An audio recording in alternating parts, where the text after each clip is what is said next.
Whoa! I'm broke. Got money to burn. Well, ladies and gentlemen, boys and berries, it's Monday, fun day, and it's Magic Monday because that's the way I roll. And today we're going to talk about magic and getting in the minds of the people that love it and gigging in groups because everybody wants to put butts in seats, right? You know, they say, if a tree falls in the woods and then no one's around to hear it, did the tree really fall? Similar thing for a magician on the stage. If no one's around to hear it, did you really do any magic? Well, let's find out because I've got a friend of mine that does some magic and he's capable of putting butts in seats. Where the heck is he? Steve-O! Oh, whoa. I decided to videotape this one. Okay. Oh, wait, you make copies of this, don't you? Is this thing on? I am. This is live on YouTube. Link in. Well, then I don't have to videotape it then. Yes. Right. But I want people to see this because some of the stuff that we've been talking about is pretty important. I mean, I'm getting excited about it. And at the same time, I know that other people are hearing some of this stuff and going, whoa, okay, I never thought about that. Or it broadens your perspective, so. Well, we're doing some things from a different point of view from the magicians, the nature of magic. When somebody sees something, they wonder, did that really happen? Is that an illusion? How did that work? And then the magicians end up doing magic tricks to each other and tricking each other. But what's missing, I think, is the ability to just kind of let people be amazed. Just experience that magic. Wouldn't it be fun if you still believed in Santa Claus? Or do you? It's good to believe.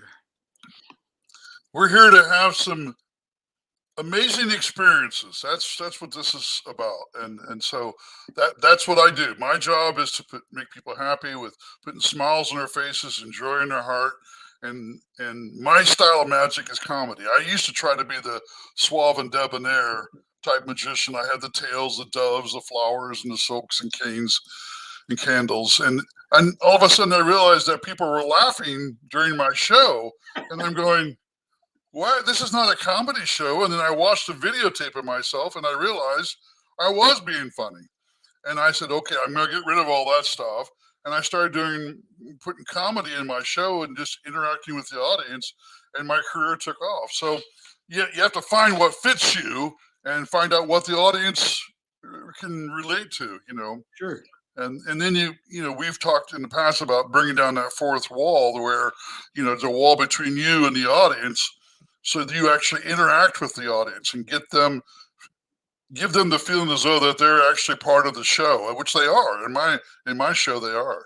Yeah, that's a thing that it still bothers me. I've had talks with people as far as the exposing the magic. I think that really ruins it, even though, granted, there are magic books at libraries and you can buy them and you can go online and learn stuff. It really ruins it. Like my wife, whenever we go out and we're at a magic gathering, as soon as two magicians started be talking about the inner details, she leaves. She says, I don't want to, nah. She don't want to hear. So that's kind of what my mission is kind of resurrect the respect that I think magic deserves, because it's an art that's unlike others. When a juggler juggles, you see what he's doing. When a magician makes a coin disappear, you didn't see what he did. It's different. Right. Keep that joy. This is kind of what I've been working on here, by the way. The magic universe. What is the magic universe? I believe it's a magical universe. So what is this? It's exactly that. I was looking for a domain name that kind of fit what I'm trying to accomplish. And magic, at least on our planet, it's acceptable in all countries. It's acceptable by children, adults, senior citizens. It's accepted through any language because it's a visual art. And people just like magic stuff. And I'm sure you've done magic-themed events too, where a company wants to reward their employees. So they're saying, you are the magic, or we are the magic. They use the word, but sometimes they don't implement the power that can happen. They just do centerpieces with a little bunny in a hat and some cards, and they don't have a performer up there. If they do have a performer up there, I don't think they use it to the full capability that performer could actually do. Do magic. Right. No, the gift of being able to perform magic skillfully and entertain audiences is a great gift. And you're right. I want to continue to raise the bar of what that is and how that works as an artist, so that more and more people can appreciate it. And that's what gets me excited, is when I find an opportunity and I find something creative that I can create, give the people an experience they've never had before. In my opinion, laughter and magic, humor, comedy, all that is the beginning of a form of enlightenment, where people really begin to realize what this is all about. What is it we're experiencing here? So the magician has a magic show. He helps people escape, from all the worries and troubles of the world. And so, yeah, that's very valuable. Very, very valuable. Also, I think when a magician does something, it puts the possibility in place, even though it's an illusion of, say, for example, somebody reaching into a portal and being able to pull something out from nowhere. Yeah. The creators in the world start figuring, how can I actually do that? Yes, right. People get innovative, they get creative. So today I was going to talk about gigging in groups. And what that means is, I know that a lot of times when a person is, like, they call it four-walling a room, you're sort of rented the room, you got to get people in there yourself. Well, wait, explain that a little bit more better, because a lot of people don't know what that means. Basically, it is renting a room, empty room. Who's renting? You mean the entertainment people are renting the room?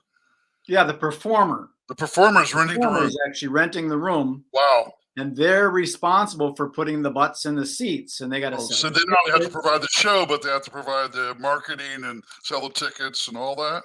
The staging and the lighting, that's called four-walling. Yeah. Sessions and they have to pretty much take care of everything within those four walls.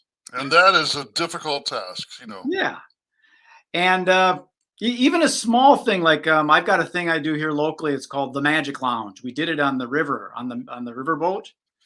And that only holds, like 100 people. But it was hard to get people on the boat. It takes a lot of work to do that. But if we went out on that boat and there wasn't anybody there, that would be terrible. So what I'm trying to do is pull together a bunch of people to be able to work together to put butts in seats and do it in a more effective way than doing just, So you got that figured out? You have that figured out? Well, a lot of people do. I'll give you a quick example. It's a little bit out of the magic spectrum, and it's sort of a negative thing. But my wife and I like to go up to Lake Superior, and we get a place at a resort and just kind of enjoy the waves crashing. We went up there on a whim once, and we stopped at one resort, and we were going to go in there. All of a sudden, 2 motor coaches pulled up, and I thought, oh my God, this is gonna be crazy. A bunch of kids come out. They're like teenagers and screaming and stuff. And oh no, we ain't gonna be here. But if it was a motor coach full of people, you can fill a room fairly easy when you work with group tour people and destination management companies and event planners that are doing corporate customer appreciation events or employee recognition events. You can leverage that, and that's what I'm trying to help all these. There's a lot of magic theaters around. People don't realize there's probably 100 magic theaters right in the United States here. You're saying there's that many theaters that have magic on a regular basis? Yeah, there's a place called Chicago Magic Lounge. There used to be a club here in Minneapolis. It was called Mississippi Live, and one of the bar restaurants is called Magic. There used to be a comedy club here, David Wood's Comedy and Magic Club. Isn't there a Hermosa Beach Comedy Club or something like that? Yes. In fact, I heard that they just opened back up just recently. Yeah. The Magic Castle in Hollywood. Yeah. I worked at a place called Illusions in the north side of Minneapolis for 14 years, and it was an amazing experience. And here's the thing about it. When it was happening, it was kind of happening. What's the word I want to say? It had its own momentum. Organic. Yeah, organically. That's the word I want to look for. Yeah, we just created they had I didn't. I was just one of the magicians that worked there, but we had a staff of 7 magicians. But what sold it was the atmosphere and the food. The food was very good. Yeah. We had a great chef. So the food was very good. It wasn't cheap, but it wasn't meant to be cheap. And the experience, and then once it got going, it went on and on and on. People kept coming and coming, and people were coming from all across the country because they wanted to have that experience. And it was this particular place was more of a casual yet business executive type experience. And so they would have dine and have magic at the table, and then they had a lounge where they would do lounge shows. It was perfect. Yeah, there's some places that are designed for the elite, like the Magic Castle. You got to wear a tie. You know, they expect the women to be in evening gowns. It's a little higher level. You have to be a member or know a private member. Yeah. And then there's things that are just maybe for children. And then there's stuff that's just casual, like go to a restaurant and sure enough, there's a magician walking from table to table, entertaining you while you're waiting for your meal. Yeah. We did a thing once. We used a bunch of magicians at the Minnesota State Fair because the French fry line would get so long, people would get discouraged and they'd leave. So they hired magicians to work the line. Yeah. Keep them in line. I've done things like that. Yeah. Yeah. So I think magic is like I said, it's accepted by all genders, race, creed, religion. Yeah. Well, not all religions. Sometimes against the magic. Yeah, one time I worked in Minneapolis at the zoo, and they had a dolphin show, and there would be a long line of people to get in, and my job was to entertain the people in the line as they were going into the auditorium for the show. And so, yeah. But now you mentioned children's place where there's regular magic. There's a place in Orlando it's called Wonderworks. Yeah, Wonderworks is the name of the building, but I was trying to remember the name of the show. Yeah. Anyway, Tony Brent is the magician, the main magician, and they sell out frequently. And it's a family style, that you get pizza and drinks and popcorn and all you can eat, and the show for a fair price. And that thing has been there for 20 years, over 20 years, because I've been here in Florida for over 20 years, and he was there when I first came down. So, yeah, that's awesome. And I think they opened up another one in Gatlinburg, I think. Yeah. Well, generally speaking, I think magic is a very acceptable form of entertainment. It's for all ages too. Yeah. There's another place that I just saw in my research, Mystique Dinner Theater. Yes. There's a couple of those, and that's a neat idea, just having a themed restaurant. There's a local here, the guy that created the Rainforest Cafe. He lives in Arizona now, Steve Schussler. And I wanted to connect with him. I connected with him on LinkedIn, but I want to see if he'd be open to creating a franchise of magic restaurants. That would be kind of fun, having those all over the country. Oh, yeah. Well, here's what's happening right now. Now people are beginning to open up. And I'm booking more shows. I have more shows this week than I've had in the past, and I've got several. In fact, it's just people are opening up and wanting to see live entertainment. They want to get out now. They want to see each other and experience it live because they've been looking at the screen for so long. Yeah. Now it's time to have a real live show.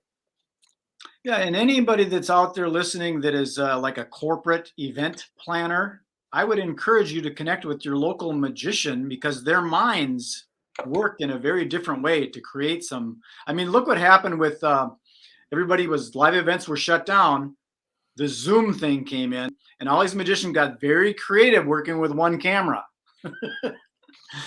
They're doing some amazing things with one camera. We got creative minds. Give us a round of applause.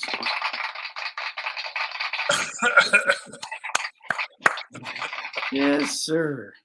Well, we've been going here for 15 minutes almost, and we want to keep these kind of short. But is there some other highlight things you'd like to chat about before we close the doors? No? Right now, I'm no, I don't have any biggies. Right now, I'm trying to organize myself. So, I won't say trying. Yes, you're right. You're right. I am organizing, and I did. I got a lot done yesterday, and I will today. So yeah, organizing so that I can continue to produce and create. And it's, I'm not, that's not one of my strengths. Organization is not one of my strengths. So I recognize my weaknesses, but I build myself off my strengths, not my weaknesses. I get it. It's that artist thing. Is that what it is? I think so. I mean, my office, I've got stuff all over the place, and some people have everything in their little spots. But Oh yeah, yeah. I mean, I need organization to function, which all of us do. But yeah, no, you're right. Most magicians are not well organized. But even though we can produce, we can create, and that's that's what I do. So yeah, you I'm you having create fun. laughter, you create amazement, I am, and and you're I down in Palm Bay, Florida. In case those yes. who are listening are curious how to find Steve-O. And let me say one more thing. Yes, sir. I have a very strong passion about what it is I'm doing. This is not just a hobby that turned into a career. I mean, in fact, I'll give you an example. If I never got paid again to perform a show, if money disappeared, I would still be doing magic. I'd still be performing somewhere, so in some manner. Now, I'm not saying I'm out there out there trying to do a bunch of free shows, but it's part of me. It's part of me, and so um, Well, I had a friend once. He said, if I won the lottery, the first thing I'd do was pile up all my magic and burn it. I said, you got to be kidding me. Are you serious? He goes, yeah, I would get out of the magic. Then I said, do it now. Don't wait till then. I mean, why are you, you're fooling yourself. I here's don't feel something that that's way at kind of all. interesting when you started talking about the money thing, because there is concern about this money issue with the digital currency and all that stuff, and what's going to happen with this. And if you know how to do magic, you can do magic for a hamburger. You don't have to exchange any money. No, You can that's do true. really good magic. You can probably do magic for a car. You don't have to exchange any money. You Yeah. can maybe No, do some you're magic right. with some gas and Yeah. fuel the car. Very few people know this. Yeah. Yep, I knew a guy. He died now, but Franco. He used to travel around. He was Franco the Magic Sorcerer, is what he called himself. And I know him. do you? Okay. Yeah. He had a mail truck, and he would drive. He drove to all the United States. He even drove down through Mexico with his truck, and he would Yeah, just but pull into a bar. his truck was a novelty itself. He would just pull into a bar parking lot and go in there and do a couple tricks, make a Yeah. cigarette disappear, and I saw kill him the work. bartender. And Yeah. he'd just hustle up a crowd and Yeah. make some In fact, money. I just saw him a couple of years ago down here in Florida at the Daytona Magic Well, Convention. He was there. not the same one we're talking about. I'm talking about Franco in Minneapolis here. Yeah. He's dead, unless he's faking it. When did he die? Quite a few years back. Yeah, I don't know. Maybe he's faking it. He might be still with magicians. I can't keep up with all these guys. That's for sure. Yeah. Well, they Throughout come in. the A years, lot of I've people don't realize it, but there's even a special ceremony for magicians. The broken wand ceremonies. When someone does die, our community comes together and Right. celebrates their life. That's true. Yeah. A lot of people don't know that. No. I What hope is- you don't have to do that for me.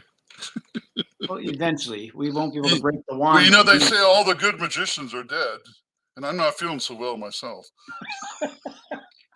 So Hang don't. in there, buddy. Hang in there. I'm going to let you go into the green room if you want to Okay. enjoy some of those digital hors d'oeuvres we got back there. There's All some chips and dip, and I think there's even some tea back there. Thank you. I need that. Okay. Take care. See ya. Bye-bye. Well, that's our friend Steve. A lot of fun talking with that guy. He kind of gets what it is I'm trying to do here. So that's the essence of it. Magic, gigging with groups, the magic universe. That's what we're trying to do is bring more magic to the world is the essential element of it. So that's all I got for now. Peace, love, and happiness. If you want to know more about what's going down, just you know how to get a hold of us. Google it. Go to themagicuniverse.com, themagicuniverse.com. Okay, doke. Take care. Be good. Be kind. Be nice. See ya.